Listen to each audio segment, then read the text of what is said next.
isso são situações que a gente precisa construir ao longo da vida, com essa experiência. Eu sou um homem cisgênero, branco, heterossexual.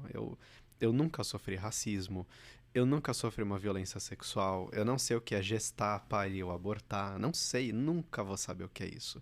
Então eu tenho essa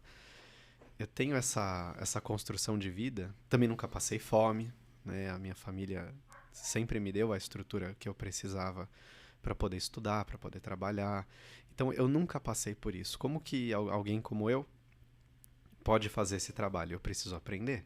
Eu Uhum. preciso ter contato e a gente comete erros. E infelizmente a nossa área, a carreira pública em geral, quando a gente fala de concurso público, ela ainda é muito elitizada, ela ainda exige um preparo que a gente só vai ter se a gente gastar um bom dinheiro, se a gente fizer cursos, comprar livros. A informação hoje ela é um pouco mais fácil de obter. Hoje em dia é. A gente tem muitos cursos gratuitos, tem inclusive um curso popular da Defensoria Pública, né? A gente tem várias iniciativas bacanas. Esse curso popular de formação de defensoras e defensores, por exemplo, ele é uma iniciativa de servidores da defensoria com outros defensores e defensoras e que foi crescendo e é uma coisa feita por voluntários. Não é algo ligado à instituição de modo algum, não é um programa da instituição. É uma coisa feita por pessoas que querem viabilizar a transmissão desse conhecimento, especificamente para ajudar a passar nessas provas que são muito difíceis, para pessoas que não tiveram a estrutura que, por exemplo, eu tive para estudar. Eu sempre pude estudar em boas escolas, fazer uma boa faculdade, um bom cursinho. Então, o caminho que eu fiz, que já foi um caminho muito difícil, ele se torna extremamente pior para quem não tem acesso a ele. Então, o mínimo que a gente tem que fazer quando está estudando para entrar numa carreira como essa e quando a gente entra efetivamente é tentar compreender, aprender aquilo. E por mais que eu não possa me colocar no lugar da pessoa que eu vou atender, eu preciso me munir de ferramentas para conseguir compreender as questões jurídicas dela e levar adiante. Aí vem o que você falou, né? Que a defensoria ou defensor é quem defende bandido. O que é um bandido? Quando eu pergunto isso, por exemplo, para um estagiário, para alguém que eu atendo, quando me vem com a dúvida, ou quando a gente dá uma aula, uma palestra, todo mundo sempre diz a mesma coisa: bandido é quem comete crime. Tecnicamente falando, todo mundo é bandido. Porque todo mundo já cometeu algum crime na Uhum. vida. Injúria, que é xingar uma pessoa, é um crime. Se você nunca xingou ninguém, tem alguma coisa errada, né, com o caminho que você seguiu na vida. Porque uma vez você xingou uma pessoa, isso é um crime. Então, esses rótulos a gente tem que ir desconstruindo, tem que tirar isso de nós, mas é difícil.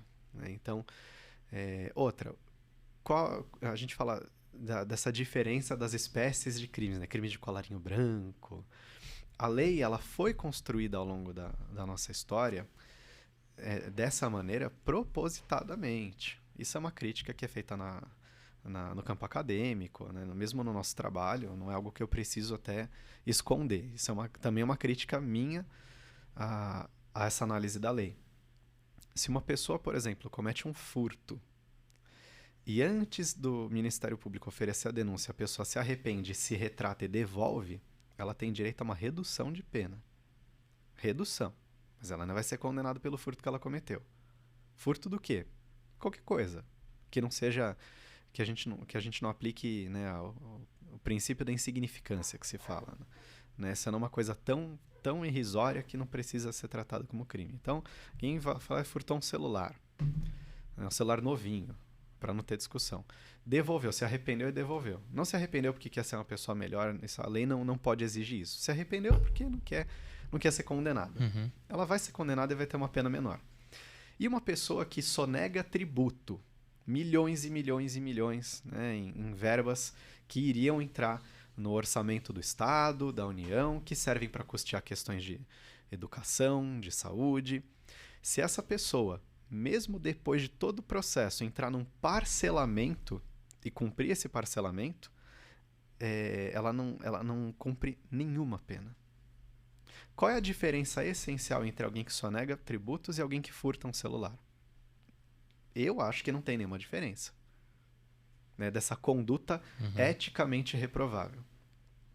Mas a lei faz uma diferença. Então, alguém que comete um crime potencialmente muito mais grave que a sonegação fiscal, né, essa evasão, né, tributária, em comparação ao furto de um telefone, que furto mesmo, sem roubo, sem violência, não nem chegou nessa questão.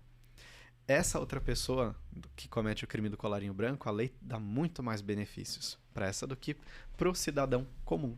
Então, a lei, ela agride com muito mais violência as pessoas pobres. E a gente também pode ver que ela agride com muito mais violência também as pessoas pretas.